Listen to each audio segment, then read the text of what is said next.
کہ جشن میلاد مناؤ کہ حضور آئے گے، دشمنوں کو بھی بتاؤ کہ حضور آئے گے۔ آپ سنی ہے تو کانٹوں کی زمیں پہ چل کر پھول کے پیڑ لگاؤ کہ حضور آئے گے۔ آپ سنی ہے تو کانٹوں کی زمیں پہ چل کر پھول کے پیڑ لگاؤ کہ حضور آئے گے۔ اور حضور مفتی حماد صاحب اللہ بیٹھے ہیں اور حضور سید احمد رضا صاحب اللہ کی موجودگی میں ایک شعر پڑھتا ہوں حضور کی آمد کے حوالے سے۔ اگر ڈپریشن انزائٹی کا مریض ہوگا تب بھی کہے گا کہ حضور آئے ہیں۔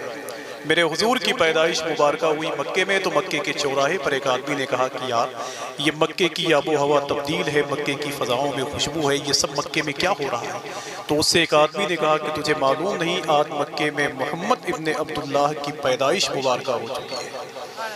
سمجھ رہو میرے حضور کو لے کر جب دائی حلیمہ اپنے گھر آئیں تو حلیمہ کی پڑوسن نے کہا کہ حلیمہ تو کون سا چراغ جلاتی ہے کہ پورے گھر میں روشنی رہتی ہے؟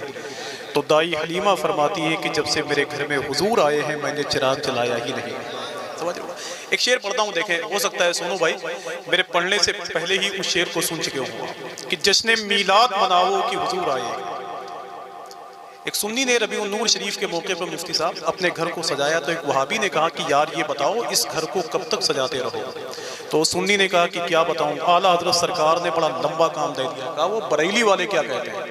کہا وہ تو کہتے ہیں کہ حشر تک ڈالیں گے ہم پیدائش مولا کی، مثل فارس نزد کے قلعے گراتے جائیں گے۔ جب وہ وہابی آگے بڑھا تو سنی نے اس کے گربان کو پکڑ کے کہا ظالم خاک ہو جائیں عدو جل کر مگر ہم تو رضا، دم میں جب تک دم ہے ذکر ان کا سناتے جائیں گے۔ ماشاءاللہ کہ دم میں جب تک دم ہے ذکر ان کا سناتے جائیں گے۔ اور شہزادے سرکار غوث العظم کی موجودگی ہے، اللہ کا شکر ہے۔ میں تو ڈنکے کی چوٹ پر ہندوستان بھر کی محفلوں میں کہتا ہوں کہ سیدوں کی ہے بات رہنے دے، شدت پیاس ساتھ رہنے دے، ان کے نانا ہے ساقی کوثر اپنی نہر فرات رہنے دے۔ ان کے نانا ہے ساقی کوثر اپنی نہر فرات رہنے دے۔ حضور سید احمد رضا صاحب اللہ کی محبتیں لے کر ایک بات کہہ دوں کہ تم اگر پہلے بتا دیتے کہ میں سید ہوں، اپنے حصے کا بھی پانی میں تجھے دے دیتا۔ یار کھل کے کہو، بدر الاسلام گیلانی نے ایک تاریخی جملہ ادا کیا تھا کہ جو سیدوں سے جیتنے کی کوشش کرتا ہے وہ اپنے وقت کا یزید بن جاتا ہے، اور جو سیدوں سے ہار جاتا ہے وہ اپنے وقت کا جنید بغدادی ہوتا ہے۔ اس میں یہ جملے مجھے کیوں یاد ہیں؟ اس لیے کہ مفتی حماد صاحب اللہ سے ہماری دوستی کی جو ڈور ہے وہ اتنی مضبوط ہے کہ ہم لوگ کھیت کھلیان میں انشاءاللہ نپٹ لیں گے تقریر کرتے ہیں۔ سمجھ رہے ہو آپ؟ ایک شعر میں میاں کی موجودگی میں کہہ دوں، ابھی میں نے 2-4 دن پہلے رافضیت کا رد کرتے ہوئے میں نے شعر پڑھا تو وہاں 1-2 پیر صاحب اللہ بیٹھے ہوئے تھے تو ان کے چہرے اتر گئے۔ پوری رات اپنی تقریر اپنے بیان میں صرف ہمارا ہی رد کیا ہے، جبکہ اللہ کا شکر ہے کہ میں نے اعدادیہ سے لے کر سامنہ تک مدرسے میں یہی پڑھا ہے کہ زید نے بکر کو کیوں مارا ہے، چاہے اسے جملہ فعلیہ بناؤ یا اس میں ہمارا اسی نے۔ ریاض النظرہ میں لکھا ہوا ہے کہ صدیق سے محبت کرنا، ان کا شکریہ ادا کرنا، ان کا دفاع کرنا میری امت پہ واجب ہے۔ کیوں نہ کہوں یار کہ جھوٹا ہے وہ مکار ہے مولائی نہیں ہے، شیعوں کا طرفدار ہے مولائی نہیں ہے، صدیق سے افضل جو کہے مولا علی کو، حیدر کا وہ غدار ہے مولائی نہیں۔ اگر عقیدہ ہے تو بولیں کہ صدیق سے افضل جو کہے مولا علی کو، حیدر کا وہ غدار ہے مولائی نہیں ہے۔ اور مفتی حماد صاحب اللہ ایک بات کہہ دوں، ڈنکے کی چوٹ پر ایک بات اور پورا مشاہدہ ہے، تقریباً 17 سال ہو گئے مجھے ہندوستان کی محفلوں میں نظامت کرتے ہو، کچھ پیر صاحبان، کچھ میں حضور سید احمد رضا صاحب اللہ کی موجودگی میں ایک بات کہتا ہوں، کچھ پیر صاحبان کے پاس اتنے مرید نہیں ہیں جتنا انہوں نے دلال پال کے رکھا ہے۔ سمجھ رہے ہو؟ جتنا انہوں نے دلال پال کے رکھا۔ ایک مرتبہ میں نے کہہ دیا تو 2-3 پیر صاحب ناراض تھے کہ کمان سامنے رکھی ہے تیر غائب ہے، ہمارے عہد کے لشکر کا میر غائب ہے، چمک رہی ہیں مریدوں کے سر پہ تلواریں مگر جہاد کے میدان سے پیر غائب ہے۔ آج میں میاں کی موجودگی میں ان کو گواہ بنا کر کے ان کے جد کریم سرکار مولا کائنات کا ذکر کرتا ہوں، اور اگر ہمت ہے تو سنیوں مولا علی سرکار کی محبت پہ بولو لبیک یا علی۔ ایک آدمی اپنے ہاتھ کو نیچے نہ رکھے، لبیک یا علی۔ اور آج ڈنکے کی چوٹ پر بتاؤ کہ سنیوں سے بہتر مولا علی کا ذکر کوئی نہیں کر سکتا، سنیوں سے بہتر مولا علی کا ذکر کوئی نہیں کر سکتا۔ یار میں تو خود ہی کہتا ہوں کہ غرور زمانہ کے پر ٹوٹتا ہے، کہ اس سے فریب نظر ٹوٹتا ہے، علی سے کہاں روٹیاں ٹوٹتی ہیں، علی سے تو خیبر کا در ٹوٹتا ہے۔ علامہ توفیق صاحب ایک ہی دو شعر ہے اور میں ابھی یاد کر رہا ہوں بیٹھے بیٹھے پرچے میں ہے، اگر میں بھول جاؤں گا تو آپ سبحان اللہ کہہ دیجئے گا، تب تک میں یاد کر لوں گا، بات اتنی سی ہے، بس دعائیں چاہتا ہوں دیکھیں میاں کی موجودگی ہے یار، یہ بڑے گھر کے بڑے لوگ ہیں، بڑی ڈیوڑھی کے بڑے مالک ہیں جو یہاں بیٹھے ہوئے ہیں۔ اللہ کا شکر ہے بریلی کا امام تو ڈنکے کی چوٹ پر کہتا ہے تیری نسل پاک میں بچہ بچہ نور کا، تو ہے عین نور تیرا سب گھرانہ نور کا۔ کل حضور مفتی حماد صاحب اللہ کے ہاتھ کو تھام کر کے کوئی یہ کہہ سکتا ہے کہ یہ بتاؤ یار کہ بریلی کی اعلیٰ حضرت کا اتنا ذکر کیوں کرتے ہو، تو شاید مفتی حماد صاحب اللہ یہ کہہ سکتے ہیں کہ میرے بھائی بریلی کی اعلیٰ حضرت نے حضور کے گھر کے بچے بچے کا اتنا ذکر کیا ہے کہ صبح قیامت تک بریلی کا ذکر ہوتا رہے گا انشاءاللہ۔ سمجھ رہے ہو؟ ایک شعر پڑھتا ہوں مفتی صاحب، شعریت اس میں ہے نہیں لیکن آپ لوگ سن لیں گے تو انشاءاللہ شعر بن جائے گا۔ میاں کے ہاتھ پاؤں دبا کر کے شعر پڑھتا ہوں، قسم سے کریم ابن کریم ہے، اتنے بااخلاق انسان ہے کہ اگر ان کے قریب کوئی بیٹھ جائے تو اس کو اپنے گناہ یاد آئے۔ سمجھ رہے ہو؟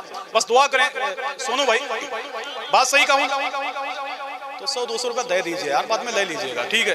ایک شعر دیکھیں ماشاءاللہ سونو بھائی، ایک شعر پڑھتا ہوں، ذمہ داری چاہتا ہوں۔ بہت دن ہو گئے اسمیں دولہا پور پہاڑی میں کئی محفلیں ہوتی ہیں تو کئی محفلوں میں میں نے شرکت کی ہے اور یہ میں سمجھتا ہوں کہ یہ سونو بھائی کی محبت ہے، اللہ نے ان کو نوازا ہے تو یہ صرف حضور کی مدحت میں خرچ کرتے ہیں۔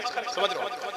مفتی صاحب ماشاءاللہ دیکھیں ایک شعر پڑھتا ہوں کہ عجائبات کا منظر سمجھ نہیں آتا، دیکھیے عجائبات کا منظر سمجھ نہیں آتا کہ کم دماغ کو حیدر سمجھ نہیں آتا۔ دیکھیں آپ اگر مولا علی سے محبت کرتے ہیں تو بولتے رہیں گے آپ کہ عجائبات کا منظر سمجھ نہیں آتا کہ کم دماغ کو حیدر سمجھ نہیں آتا، کسی بزرگ کی صحبت میں جا کے بیٹھ ذرا علی کتاب کو پڑھ کر سمجھ نہیں آتا، کسی بزرگ کی صحبت کا فیض حاصل کر علی کتاب کو پڑھ کر سمجھ نہیں آتا۔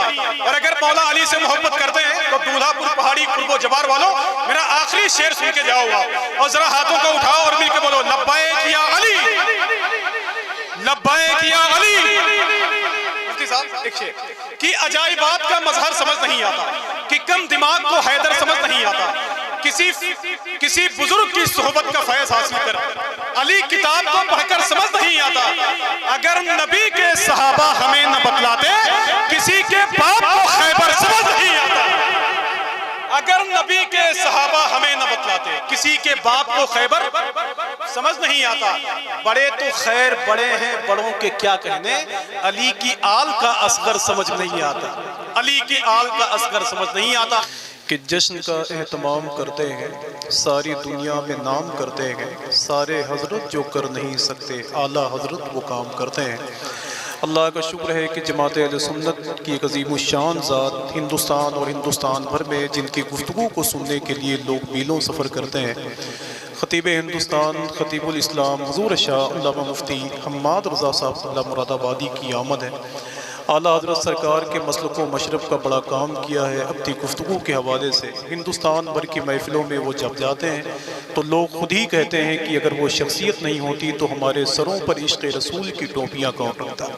اعلیٰ حضرت سرکار کی محبت کو لوگوں کے دلوں میں بہت آسانی کے ساتھ اس نے چسپاں کر دیا ہے۔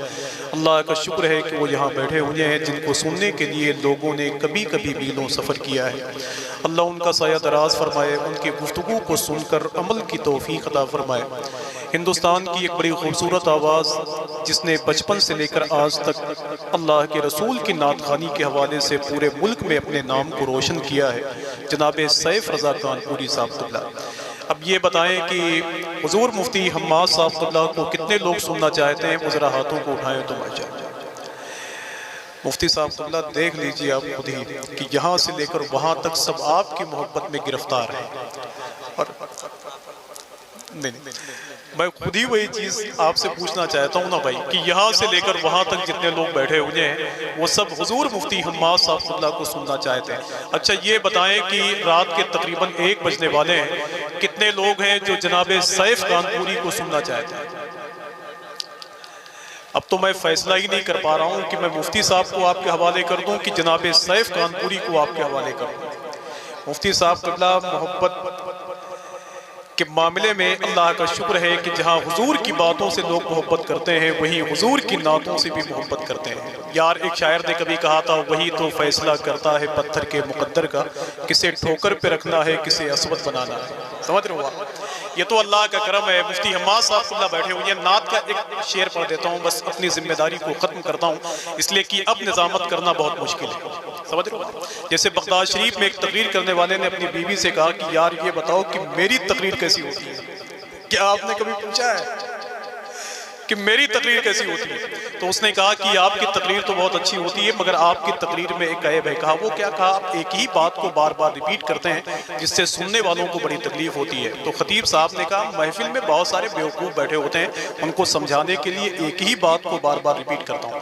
تو اس نے کہا حضور جب تک آپ ان بیوقوفوں کو سمجھاتے ہیں تب تک سمجھدار لوگ اپنے گھر چلے جاتے ہیں.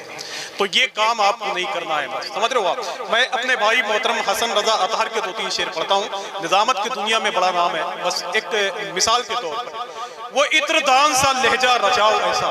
دیکھیں تھوڑی سی ذمہ داری. چچا داڑھی کے بال سفید ہو گئے ہیں, کچھ دنوں کے بعد سب یہی کہیں گے سب لوگ جا رہے ہیں کپڑے بدل بدل کے, ملک عدم میں یاروں کیا عید ہو رہی ہے. ہاں تیاری بنائیے ماشاءاللہ. وہ عطر دان سا لہجہ رچاؤ ایسا. مفتی صاحب اللہ اتنا اچھا قافیہ میرے بھائی اس میں استعمال ہے کہ میں کیا بتاؤں گا. وہ عطر دان سا لہجہ رچاؤ ایسا. اٹیا تھوک والو, دولہا پور پہاڑی والو, قرب و جوار والو, نوشہرہ والو, باقی نام تو نہیں معلوم ہے, دہی بڑے والے کیا نام ہے. وہ عطر دان سا لہجہ رچاؤ ایسا, دلوں کو کھینچ ہی لیتا کھچاؤ ایسا. دیکھیں یہ کھچاؤ اور لگاؤ. دیکھو اختر بھائی اس کے بعد جو لگا ہوا شعر ہے, اگر میں اسے بنارس کی منڈی میں پڑھ دیتا تو اللہ کا شکر ہے کہ وہاں کے لوگ بلیوں اچھل کے سبحان اللہ. دیکھیں وہ عطر دان سا لہجہ رچاؤ ایسا تھا, دلوں کو کھینچ ہی لیتا کھچاؤ ایسا تھا. فلک کے چاند ستارے بھی ہو گئے نیلام, درے رسول کے ذروں کا بھاؤ ایسا تھا. کہ فلک کے چاند ستارے بھی ہو گئے نیلام, درے رسول کے ذروں کا بھاؤ ایسا تھا. ذرا ہاتھوں کو اٹھائیں اور مل کے بولیں لبیک یا رسول اللہ, لبیک یا رسول اللہ. مفتی صاحب آپ اچھے شعر کی قدر کرتے ہیں, اس لیے اس میں ایک شعر اور ہے. دیکھیں اور ہمیں تو کل تک پریشان کرنا ہے آپ کو. ہاں دیکھیں ایک شعر پڑھتا ہوں بھائی, کہ وہ عطر دان سا لہجہ رچاؤ ایسا تھا. اگر آنے والے شعر پر آپ نہیں بول سکتے پھر کبھی نہیں بول پائیں گے آپ. یار میں تو کھل کے کہتا ہوں کہ جس کا جھکاؤ حضور کی جانب ہو وہ بولے, جس کے دامن حضور کی دہلیز پر جھکتے ہوں وہ بولے. اللہ کا شکر ہے میں نے ایک بعد دیگرے تقریباً 5 مرتبہ حضور کی بارگاہ میں حاضری دی. میں نے ایک حاجی صاحب اللہ کو وہاں دسترخوان بچھاتے ہوئے دیکھا. میں نے حاجی صاحب اللہ سے کہا حاجی صاحب یہ بتائیں کہ جب پہلی بار, دوسری بار, تیسری بار آیا تب بھی آپ یہاں دسترخوان بچھا رہے تھے, آپ اپنے ملک کی طرف نہیں جاتے کیا؟ تو حاجی صاحب نے مجھ سے کہا کہ آفاق بھائی میں سیالکوٹ کا رہنے والا ہوں, میرا بہت بڑا کاروبار ہے, میرے بچے سنبھالتے ہیں, باقی زندگی میں حضور کے مہمانوں کے لیے دسترخوان بچھاتا ہوں. میں نے کہا حاجی صاحب آپ مدینہ شریف سے باہر کیوں نہیں جاتے؟ تو اس نے کہا کہ آفاق بھائی ڈر لگ رہا ہے کہیں مدینے کے باہر نہ موت آ جائے. امام مالک کی سنت کو زندہ رکھنے والے آج بھی موجود ہیں, میں اپنی آنکھ سے میں نے ان کی زیارت کی ہے. جیسے سرکار امام مالک مدینہ شریف میں ٹہل رہے تھے, پاؤں میں کانٹا چھپ گیا, آہستہ آہستہ چلنے لگے. لوگوں نے کہا حضور یہ مدینے میں آہستہ آہستہ چلنے کی وجہ کیا ہے؟ تو امام مالک فرماتے ہیں کہ ڈر رہا ہوں کہیں یہ کانٹا نکل نہ جائے. سمجھ رہے ہو آپ؟ کل میدان محشر میں جب مجھ سے رب پوچھے گا کہ مالک کیا لے کر آیا ہے, تو میں کہہ دوں گا کہ اے میرے مولا تیرے حبیب کے شہر کے کانٹے کا ایک زخم لے کر آیا ہوں بس. اب سن لو دولہا پور پہاڑی والوں آخری شعر, اگر آپ کے دامن حضور کی بارگاہ میں جھکتے ہوں بچھتے ہوں تو بولو آپ. وہ عطر دان سا لہجہ رچاؤ ایسا تھا. تھوڑا سا بول دو یار, آپ خاموش ہو جائے گا پورا ہندوستان خاموش ہو جائے گا. وہ عطر دان سا لہجہ رچاؤ ایسا تھا, دلوں کو کھینچ ہی لیتا کھچاؤ ایسا تھا. فلک کے چاند ستارے بھی ہو گئے نیلام, درے رسول کے ذروں کا بھاؤ ایسا تھا.